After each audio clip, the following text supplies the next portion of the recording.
Well, Russia has added its voice to calls for the United States to hold back on military intervention in Nigeria's insecurity challenges over claims of Christian genocide. Russian Foreign Ministry spokesperson Maria Zakharova, in a press briefing earlier today, called on the United States to comply with international legal standards. She said Moscow is closely monitoring the situation following Mr. Trump's announcement that he ordered the Pentagon to develop military options against terrorist groups in Nigeria. Meanwhile, she refused to give a comment on Kazakhstan's intention to become the first Central Asian nation to join the Abraham Accords. Responding when asked... My people, you are welcome. Make sure you hit the like button and subscribe now so you'll never miss updates like this. We've got something big to discuss today. The story is about how Donald Trump has issued a message that's shaking the world. And now Russia says it's watching what's going on in Nigeria. This is not a small gist. Let's break it down. So here's what's happening. Trump recently declared that he had instructed the US Pentagon to draw up options for possible military intervention in Nigeria. He claimed the Nigerian government is failing to stop attacks on Christian communities and said US aid could be halted if the killings continue. In response to that, Russia's foreign ministry, represented by spokeswoman Maria Zakharova, announced that Russia is closely monitoring these developments in Nigeria. They urged all parties to follow international law and act responsibly. Pause a moment and think with me. A former US president pointing to possible military of high action in Africa and Russia stepping into the conversation. That alone tells you how big the stage is. If you're following this story so far, drop a yes in the comments and remember to smash that subscribe button. Let's go deeper. Why is Trump making this move? And why is Nigeria under such intense scrutiny? The background. Nigeria faces serious security challenges. Insurgency in the northeast, farmer-herder clashes in the Middle Belt, and banditry in the northwest. These conflicts affect Muslims and Christians alike.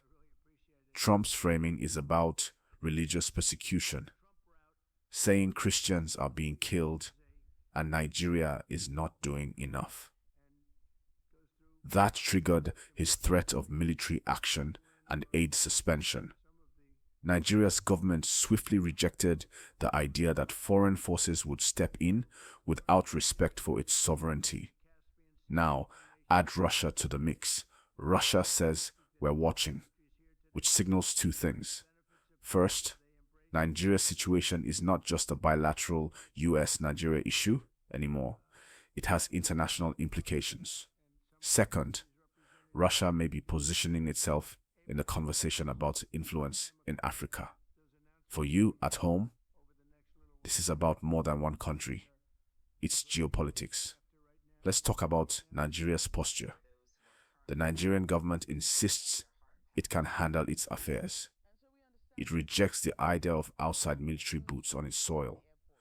That stance reflects national pride and concern about foreign intervention. Meanwhile, communities inside Nigeria feel the pain. Villages attacked, farmers displaced, families torn. The concern is real. For you watching, imagine being a farmer in a Middle Belt state, hearing about global powers calling your country out. It becomes personal. So when you hear Russia monitoring and Trump threats, you are seeing words that could translate into serious actions. Now, what should we watch going forward? A few signals.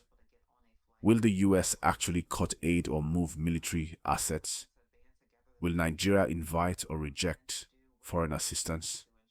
Will Russia or other powers step into Nigeria's security dialogue? Will this shift Nigeria's diplomatic alignment or partnerships? While you think on that, let me ask you, do you believe Nigeria needs foreign help right now? or just better internal solutions? Put your answer in the comments. And if you haven't yet, hit that like button and ring the subscribe bell. Let's share a related talk. Nigeria recently launched a large Eurobond sale, despite the threats from abroad. That shows Nigeria still wants to finance its development and says we're open for business and not afraid.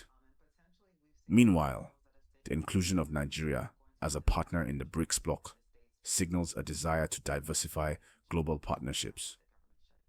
What this means, Nigeria is trying to steer a middle path, responding to international pressure while asserting its independence.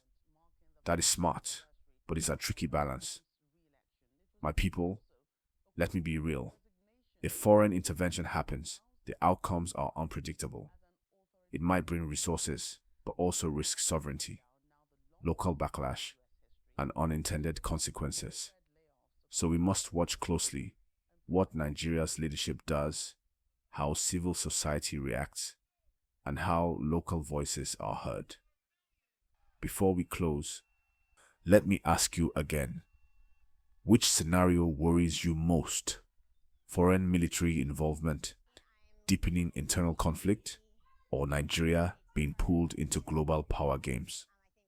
Speak up in the comments. And if you're still with me, subscribe if you haven't yet, and share this video with someone who needs to see this breakdown. In conclusion, the headline, Trump threat, Russia monitoring developments in Nigeria, says a lot. That the world is watching Nigeria, that old Cold War style power still play in Africa, and that Nigeria's next moves matter for its people and the wider region. Stay alert, stay informed, and most of all, stay safe. Thank you for watching. I'll be back soon with updates as this story develops. Stay tuned and peace be upon you.